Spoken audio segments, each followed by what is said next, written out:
அனைவருக்கும் சிறந்த பரிசு சாரேகாமா கார்வான். மல்லி மல்லி மல்லி மல்லி மல்லி. மல்லி வா, கூப்பிடுறாருல. சாரே கூப்பிடாரு பாருங்க. வாங்க மல்லி, வாங்க.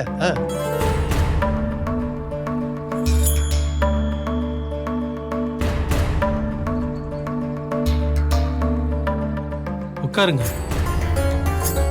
உட்காருங்க. உட்காருங்க சார்.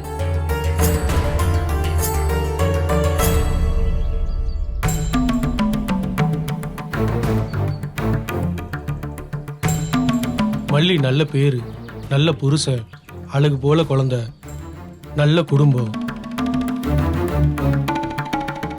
என்னம்மா அப்படி பாக்குற? குழந்தை இருக்கா இல்லையா? ஆமாங்கய்யா, பொண்ணு. அம்மா உன் கைய கொடு.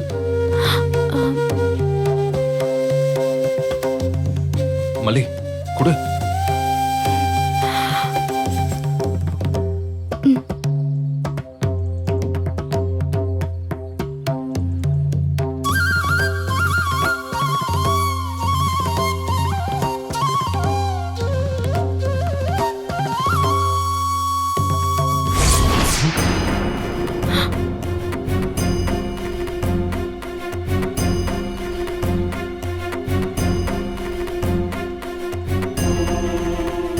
ஐயா, நாடி பிடிச்சி பார்த்துட்டு எதுவும் சொல்லாம இருக்கீங்களே?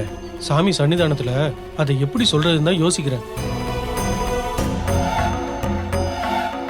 சந்தோஷமா சாமி கும்பிட்டு போக வந்த உங்ககிட்ட மனசு கஷ்டப்படுற மாதிரி அந்த விஷயத்த சொல்ல எனக்கு மனசு கஷ்டமா இருக்கு.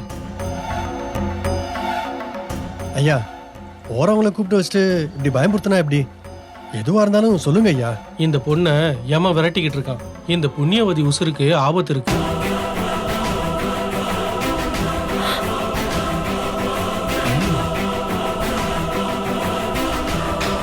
அது பாருங்க ஐயா, உங்களுக்கு பணம் வேணும்னா கேட்டு வாங்கிக்கோங்க. உசுருக்கு ஆபத்து இருக்கு, பரிகாரம் பண்ணா சரியாயிரும்னு சும்மா பணம் கொடுக்கறதுக்காக எதுவும் சொல்லாதீங்க. ஆமா, ஜோசியத்துல எல்லாருக்கும் இருக்கிற ஒரு ஆசை என்ன தெரியுமா?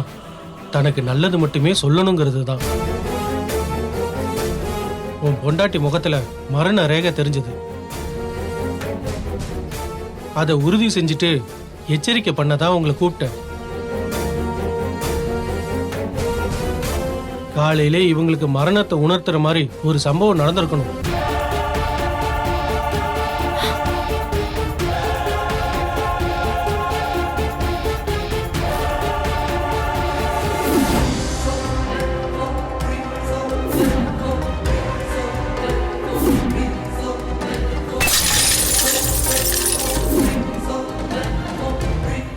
உனக்கு தெரியும் உன் மனைவிக்கு ஏதோ அசம்பாவிதம் நடக்க போகுதுன்னு உனக்கு தெரியும். அது நடக்க கூடாதுன்னு இப்ப வேண்டிக்கிட்டு வந்தியா இல்லையா? நீங்க சொல்றது வாஸ்தவம் தான். இறந்து போன ஒருத்தரோட போட்டோவை ஃப்ரேம் பண்ணி கொண்டு வர்றதுக்கு பதிலா இவங்க போட்டோவை ஃப்ரேம் பண்ணி கொண்டு வந்துட்டாங்க. அது ஒரு மாதிரி உறுத்திக்கிட்டே இருந்துச்சு. அதுக்காக தான் நாங்க கோயிலுக்கே வந்தோம். தெய்வம் உன்னை எச்சரிக்குது, செய்ய வேண்டியதை செய்யன்னு சொல்லுது. உனக்கு தான் துணையை இழந்த வேதனை முன்னாடியே தெரியும்ல. ஐயா, அதெல்லாம் விடு. உன் பொண்டாட்டி உயிருக்கு ஆபத்து இருக்கு. அதுக்கு நீ என்ன செய்ய போற? இந்த பொண்ணையும் இழக்க போறியா? ஐயா, என்னோட உயிருக்கு என்ன ஆபத்து வரப்போகுது? அதுலலாம் எனக்கு நம்பிக்கை இல்லை. அம்மா, அப்படின்னா நான் அறுதிட்டு சொல்றதெல்லாம் உண்மை இல்லைன்னு சொல்ல வரியா? ஐயோ, நான் அப்படி சொல்லல. இங்க பாருமா, இனிமே முடிவு பண்ண வேண்டியது நீயோ நானோ இல்ல, உன் வீட்டுக்காரர் தான். அவ விவரம் புரியாம சொல்லிட்டா, கொஞ்சம் மன்னிச்சுக்கோங்க. இதுக்கு ஏதாவது பரிகாரம் இருந்தா சொல்லுங்க, செஞ்சிடலாம். இந்த தம்பி சொன்ன மாதிரி நான் பணத்துக்கு ஆசைப்பட்டு பரிகாரம் சொல்லல. எனக்கு நீங்க 10 பைசா கொடுக்க வேணாம். நான் சொல்ற பரிகாரத்தை செய்யறதும் செய்யாததும் உங்க விருப்பம். ஆனா அதை செஞ்சா மட்டும்தான் உன் பொண்டாட்டி அந்த கண்டத்திலிருந்து தப்பிப்பா. அது மட்டும் உறுதி.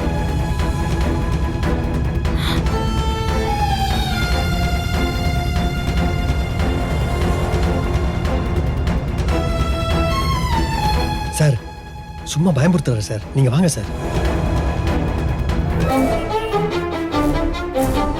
சரி சொல்லுங்க, செஞ்சிடலாம். ஆ, கண்டிப்பா செஞ்சிடலாம். சார்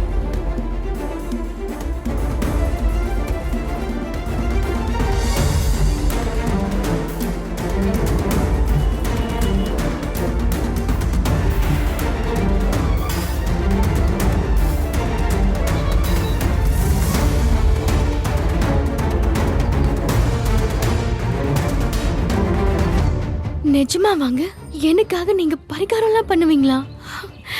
உங்க மனசுல நான் இருக்கேன். நாங்க இது எனக்கு தான் நடக்குதா? என்னால நம்பவே முடியலையே. மல்லி, நீ எதுக்கும் பயப்படாத, உனக்கு ஒன்னும் ஆகாது. அதாங்க நானும் சொல்றேன், எனக்கு எதுவும் ஆகாது. எனக்காக நீங்க பரிகாரம்லாம் பண்ண வேண்டாம். சாமியை கும்பிட்டு இருக்கோம், சாமி பார்த்துப்பாங்க. நீங்க வாங்க போலாம். போறதா இருந்தா தாராளமா போங்க. ஆனா நாடி ஜோசியரை பார்க்கணும்னு தேடி தான் வருவாங்க. வர்றவங்க எல்லாரையும் நான் சந்திக்கிறதும் இல்லை, நான் சந்திக்கிற எல்லாருக்கும் நான் நிமித்தம் சொல்றதும் இல்லை. உங்களுக்கு தெய்வத்தோட அருள் பரிபூர்ணமா இருக்கு, அதுதான் உங்களை கூப்பிட்டு பேச வச்சிருக்கு. மல்லி ப்ளீஸ் கொஞ்சம் அமைதியாரு. ஐயா நீங்க சொல்லுங்க. 3 விஷயம். 1, நாளைக்கு நிறைஞ்ச பௌர்ணமி, பகல் முழுக்க காலில் செருப்பு இல்லாம தான் நீங்க நடக்கணும். எந்த ஜீவராசிகளையும் உங்க காலால மிதிக்க கூடாது. சரிங்க ஐயா. 2வது, கஷ்டப்படுறவங்க வயிற்றுக்கு சாப்பாடு கொடுத்து சந்தோஷப்படுத்தணும். 3வது, இதை நீங்க செய்யறதுக்கு கூட யோசிக்கலாம். நாளைக்கு பொழுது சாயிற நேரம் 5 பவுனுக்கு தங்கத்துல தாலி வாங்கிட்டு தாலி காத்த தனலட்சுமி அம்மன் பாதத்துல வச்சிடணும். இதெல்லாம் செஞ்சேதான் ஆகணும் கட்டாயம் இல்லை, முடிவெடுக்க வேண்டியது நீங்க தான். சொல்ல வேண்டியது என் கடமை.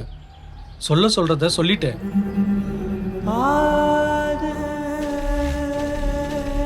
தெய்வம் சொல்றத சொல்லாம இருக்க முடியுமா? செய்யறதும் செய்யாததும் உங்க விருப்பம்.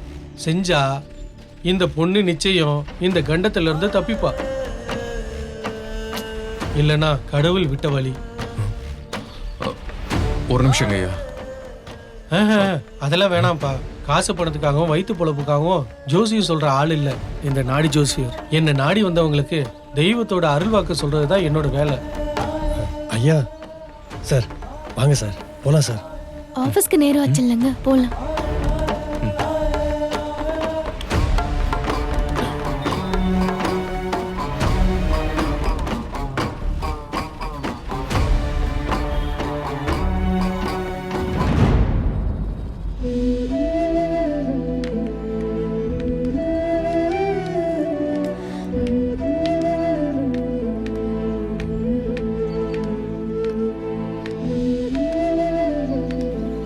ஏங்க, சொல்லு மல்லி. அவர் சொன்னதெல்லாம் பெருசா எடுத்துக்காதீங்க. இல்ல மல்லி, அவர் இவ்ளோ ஒரு சீரியஸான விஷயத்த சொல்லியிருக்காரு. பொதுவா இந்த ஜோசியர் எல்லாம் இப்படிதாங்க, ஏதாச்சும் சொல்லி நம்ம பயத்தை தூண்டி விட்டுருவாங்க. இல்லைங்க, நானும் அப்படிதான் பணம் புடுங்கிறதுக்காக சொல்றாருன்னு நினைச்சேன். ஆனா அவரு பணம் வாங்க மாட்டேன்னு சொன்னதும் அவர் சொன்னதை சாதாரணமா எடுத்துக்க முடியல. நீங்க ஈஸியா சொல்லிட்டீங்க. சாருக்கு எப்படி இருக்கும்? இதே சார் உயிருக்கு ஆபத்துன்னு அவர் சொல்லியிருந்தாருன்னா நீங்க இவ்வளவு ஈஸியா எடுத்துப்பீங்களா?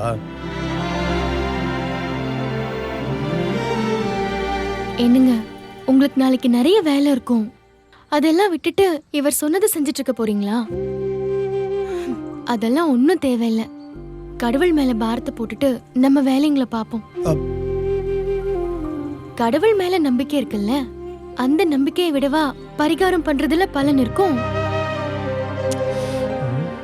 அப்படியே நான் கூட பரவாயில்லைங்க, நடக்கிறது தான் நடக்கும். அரவிந்த், நீங்க அவரை கூட்டிட்டு கிளம்புங்க. தேவையில்லாம கோவில் போகணும்னு கூட்டிட்டு வந்து எவ்வளவு நேரம் வேஸ்ட் ஆயிடுச்சு பாருங்க. ஆபீஸ்க்கு லேட் ஆகுதுல்ல, கிளம்புங்க. மல்லி நீ நான் காய்கறி மார்க்கெட்டுக்கு போக வேண்டியிருக்கு, அப்படியே போயிட்டு ஆட்டோல போய்க்கிறேன். சரி அரவிந்த், போலாமா? போலாம் சார். மல்லி பார்த்து போங்க.